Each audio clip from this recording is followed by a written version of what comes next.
Bienvenidos nuevamente a otra cápsula más de raíces históricas del México actual. Historia del primer pueblo libre de la Nueva España. Además del origen indígena y del origen hispano, los mexicanos tenemos una raíz que ignoramos casi por completo, la africana. Pocos estudios se han realizado en torno al impacto que los afrodescendientes, llegados originalmente como esclavos en la época virreinal, han tenido en la conformación de nuestro país. Uno de los personajes más destacados de esta comunidad es Yanga, quien pese a ser poco reconocido por la historia oficial, tiene el honor de haber fundado el primer pueblo libre de América. Gaspar Yanga, mejor conocido simplemente como Yanga, era hijo del rey de la tribu Yambara, la cual tenía sus dominios en la costa occidental africana. Sin embargo, hacia 1570 fue capturado por traficantes portugueses y llevado como esclavo a la Nueva España. Pocos años después, se fugó con su amo y huyó a la sierra de Zongolica en Veracruz, donde acompañado de otros hombres de origen africano, decidió fundar San Lorenzo de los Negros, el cual, al quedar fuera de la jurisdicción de la colonia, se convirtió en refugio no solo de esclavos negros, sino también de aquellos indios, mestizos e incluso españoles que decidieron huir de la opresión del régimen virreinal. Estas acciones motivaron el enojo de las autoridades y pronto el virrey mandó tropas para enfrentar a los sublevados, conocidos en aquel entonces como cimarrones, pues estos, además de vivir ajenos a las leyes de la colonia, asaltaban las haciendas locales, además de robar los cargamentos de oro y plata que se dirigían desde la capital hacia Veracruz. En 1609, el virrey Luis de Velasco decidió mandar una expedición conformada por 600 soldados, encabezados por el capitán Pedro González de Herrera, para poner fin al conflicto de una vez por todas. Sin embargo, la resistencia de los esclavos emancipados, liderados por Francisco de la Matosa, lugarteniente del ya anciano Yanga, fue mucho mayor a la esperada, y tras no poder obtener la victoria contundente, los españoles se vieron obligados a pactar.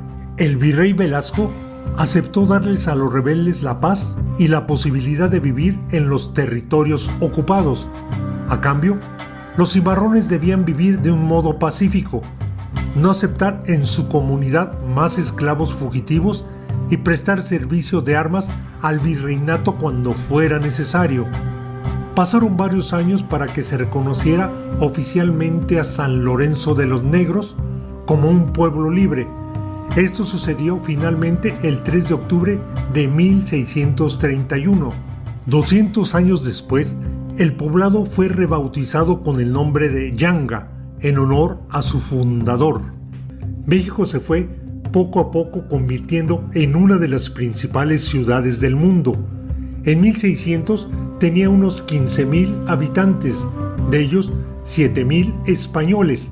A mediados del siglo XVIII tenía ya 90,000 y durante la segunda mitad de dicho siglo, merced a la interesante labor del virrey conde de Revillagigedo, a quien muchos han llegado a considerar como el verdadero fundador de la ciudad moderna, México empezó a ser lo que es hoy.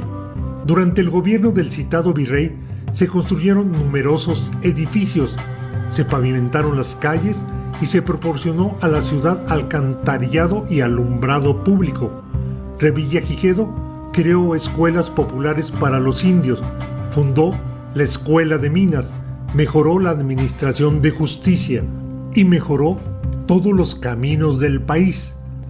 Para entender cabalmente la complejidad de la época de la colonia en México, habría que analizar en un principio dos tipos de dominación española, la conquista militar y la conquista espiritual, y después adentrarse en cómo fue el establecimiento de las ciudades españolas, esto es entender cómo estaba constituido y cuál era el funcionamiento del gobierno colonial, la importancia de las autoridades eclesiásticas, las nuevas formas de moral y también el terror que inspiró el Santo Oficio.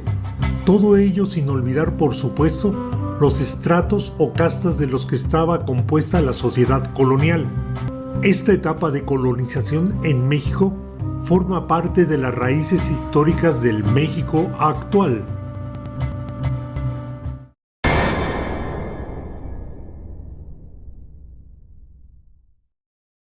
Amigos, les agradezco su atención a la escucha de mis cápsulas y los invito a suscribirse a mi canal dándole un clic a la campanita de notificación.